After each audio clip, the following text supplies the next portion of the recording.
Yo guys, what's happening? So, going to touch on a wee topic, and it's basically people giving up too soon. You know, people quitting, throwing the towel in, setting these big plans, motivations through the roof, and they're going, right, let's get this, and they're going after it.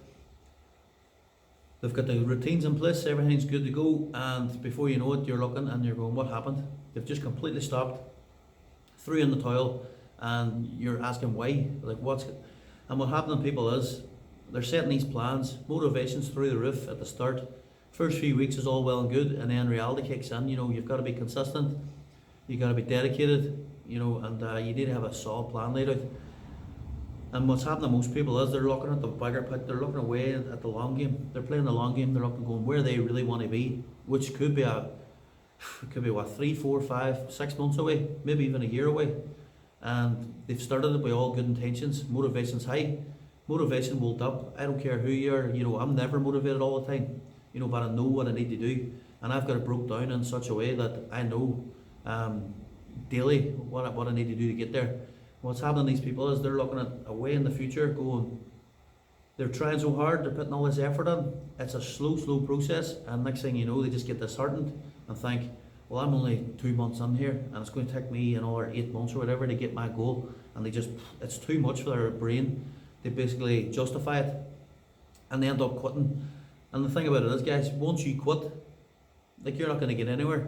So in 6 months time, 8 months time, that person still talking the same talk, right, we're motivated again, we're going to do this again, and they go for it, and they fall in the same circle, giving up every single time.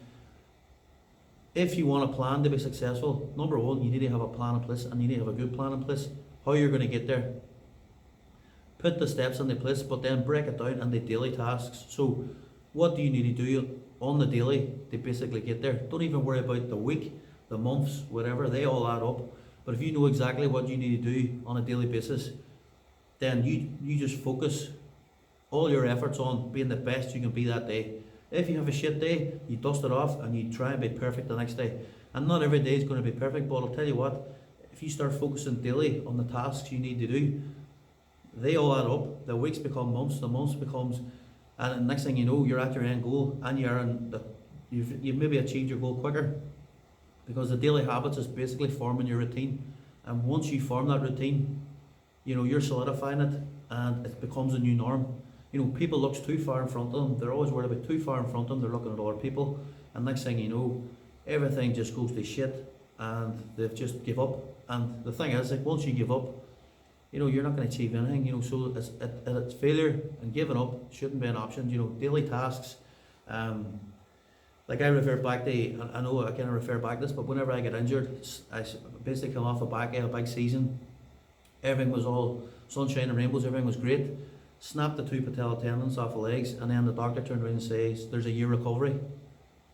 Now for me to try and justify how I'm going to come back, and then he's telling you, you'll be able to walk and run and stuff, I don't know if you'll be able to bodybuild. If I sat there at that time and thought, right, I have a full year to recover, it's going to take me to recover to even get back proper training, and he's telling me I might not even bodybuild. But like, if I had just looked at that bigger picture, that whole thing, that would have been too much for me to even take in. I would have just, my mind would have blew, and there's no way I would have stayed motivated the whole time. What I did was literally, right, what I needed to do, first thing I needed to do was, I broke it down into kind of milestones.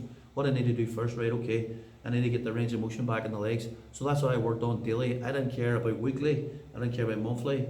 I didn't look at other people, like, you know, these people that I've been competing against, they were still training flat out, lifting big heavy weights, squatting away. I was lying in a bed and literally couldn't walk, and I couldn't get out of the bed, couldn't go to the toilet, you know, so that alone would just make you throw in the towel. But what I did was to keep me focused, broke it into daily tasks, right, what I need to do today to be the best I can be on this day. And them small tasks led to weeks, led to months, and led to me basically making a full recovery. The same as if you're in your fat loss journey, or you're adding muscle, or you're getting in shape. Daily tasks broke down into smaller kind of milestones gets you to where you want to be. Don't focus on the long game, the way at the end goal. It all builds up to that.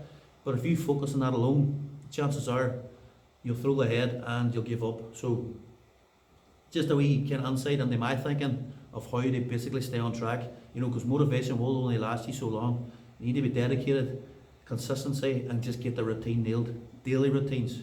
And this will hopefully had told me some people and give them a wee bit of tips towards how to stay on track.